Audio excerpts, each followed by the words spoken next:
Welcome to ManStyleSquared.com, MS2.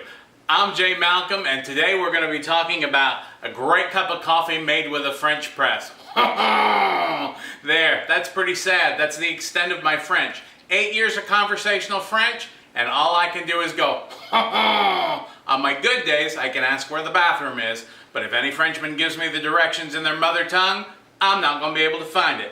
But today, it's not about finding the bathroom, it's about making a great cup of coffee. This is the Bodum Coffee Press. We have looked at a few different ones. If you go to the website and have a look, we've reviewed them. We've gone over some different things with them today. This is the one, the Bodum, that I'm going to be reviewing. The thing that I like about this is its presentation. The glass carafe, nice, crystal clear.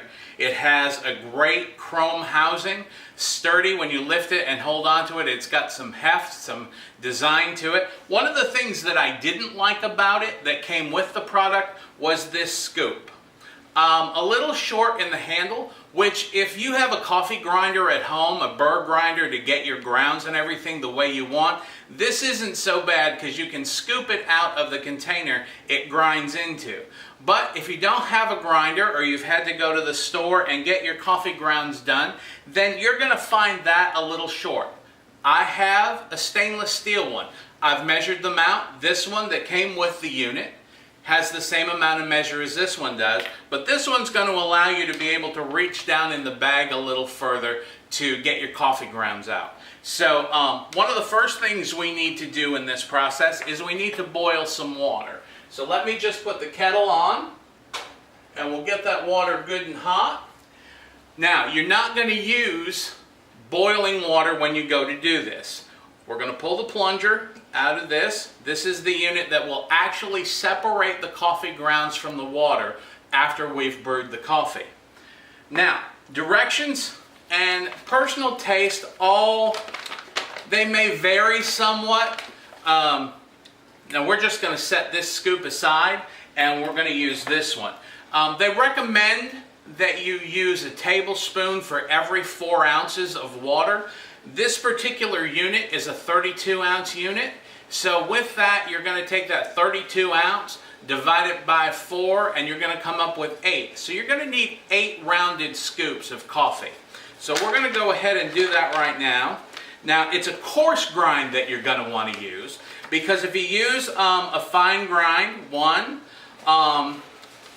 and we're going to put another one in there, and I'm not going to talk while I count, and we're going to shut this off now, because there's few things more annoying than the sound of a kettle boiling. Fingernails on a chalkboard, the doorbell with your mother-in-law's finger pressing it. So we've put 2 in there. We're going for 3, 4, 5, 6, 7, and 8. Now, we're making this with the recommended amount of coffee from the instructions. You may want to vary that a little bit with yours because you may not want it quite as strong. You may want it a little bit stronger. So I'm just going to bring a sample of this just a little bit closer so you can see the coarseness of the grounds. That's about what they're going to look like. If you do it too fine, you're going to end up that your coffee may be a bit bitter. So make sure that you do the coarse grounds because it will allow it to filter through better when you're making your coffee. Now that we've let that settle down and the water's no longer boiling, we're going to bring that over, and your optimal temperature for doing the coffee is going to be somewhere between 180 and 200 degrees to get the proper brew. So we've left that to sit for a few seconds while I was talking so it has a chance to drop the temperature. Now at this point, you're going to want to have something that you can stir the grounds with, but don't use a metal object. These carafes are delicate, and if you happen to hit the side when you've got really hot water in that with metal, it may crack, and that's going to give the opportunity and the chance that you're going to burn yourself really bad. Now what you're going to want to do here is we're not going to fill this up at first. We're just going to pour the coffee in and put just about that much in, and then you're going to take this And whatever you happen to use, I happen to have a silicone spatula to use, and get the grounds all down in and get them saturated. Give that about 30 seconds in that amount of water. And then what you can also use, great option for this to stir with, are wooden chopsticks. They do a great job for this. And once you've had about 30 seconds of this, and you can watch as you see the grounds begin to swell and soak up the water a bit, then you're going to take and continue to fill it up and just go around to make sure that the water is going and covering all of the grounds. I'm making a bit of a mess there. Don't pay any attention to that. I'm a slob from way back. And you're going to bring that to about an inch from the top. We're going to tap that off. I'll set that on the counter here and clean that up later. Now, your unit that you've got here, you're going to take and want the pour spout, and your filtering system that's on the pour spout, you're going to turn that to the back of the unit as you place this in place.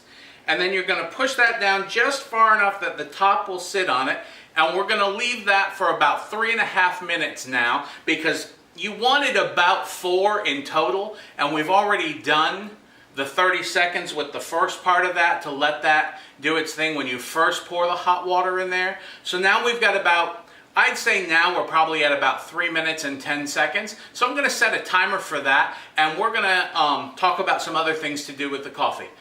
Alexa, set the timer for 3 minutes and 10 seconds. 3 minutes and 10 seconds, starting now. Every kitchen needs to have a helper, and she's been doing a great job.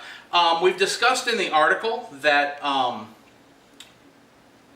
the birthplace of this, there's some varying ideas of where it came from. It started out in France, but the actual patent on it you'll find is from a Milanese designer, and there's a Milanese patent on that as well. So have a look at the article. Take a drop over to MS Squared, manstylesquared.com, and have a look at the article. And we go into more depth about some other French presses and those type of things there. If you're already at the website, then take a hop over to our YouTube channel and check out some of the other videos. This is a great way to make a cup of coffee. We talk about it Man Style Squared, where we do things most people don't and take time that most people won't. So we're doing things for ourselves in that process of living life extra, extra large. So if it's a Saturday morning, you just want to stay home, you don't want to be bothered going out to the coffee shop, if you just want to stay home on a Sunday morning with your paper and your crossword or your iPad or whatever you happen to be using that morning, your tablet, whatever, and you don't want to venture out, it's not nice out, you just want to stay snug in the house, this is a great way to make a cup of coffee that would rival anything you would get in your fancier coffee shops. So, great way to do this. They're fairly inexpensive. You can find them all over the internet. We've got the link to this one you'll have at the end of the video. We'll have the link to this on the website where you can go buy this. We'll also have the link on the website to the other ones that we were looking at. The beauty of the French press is that you can make coffee just about anywhere. And not just regular coffee, you can make a great cup of coffee. You'll notice behind me, I have the standard run-of-the-mill Great Cuisinart coffee maker, and I use that regularly. I also use this regularly. When I want something that I'm going to take a little more time with, I want something a little more full-bodied, and I want to sit back and have a great cup of coffee. Great option to do. We're getting to the time where we're going to start pushing this plunger down. Now, again, we mentioned the types of coffee that you like. Various options with this. You're going to want to play with this just a little with the amount of coffee you put in, the strength of coffee you use, whether you use a dark roast, a medium roast, but always remember you're going to want that on a coarse grind.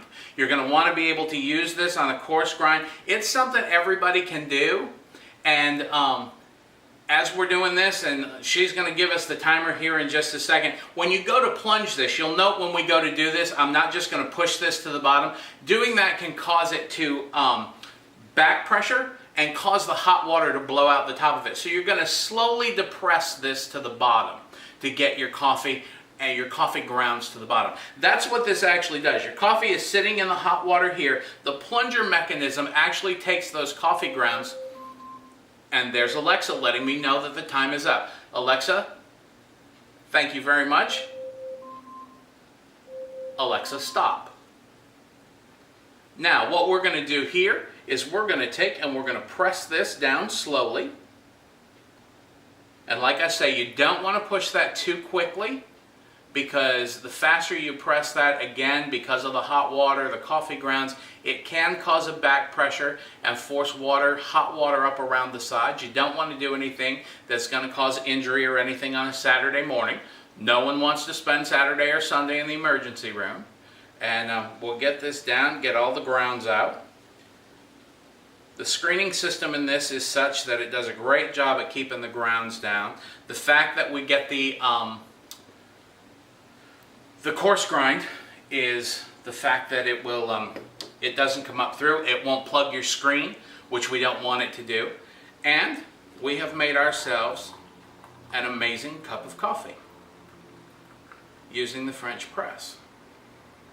Nice, rich, full-bodied cup of coffee. Thanks for stopping by. Stop by and see us here at Manstyle Squared at any opportunity you get. Have a great day and start living life extra, extra large. I'm Jay Malcolm.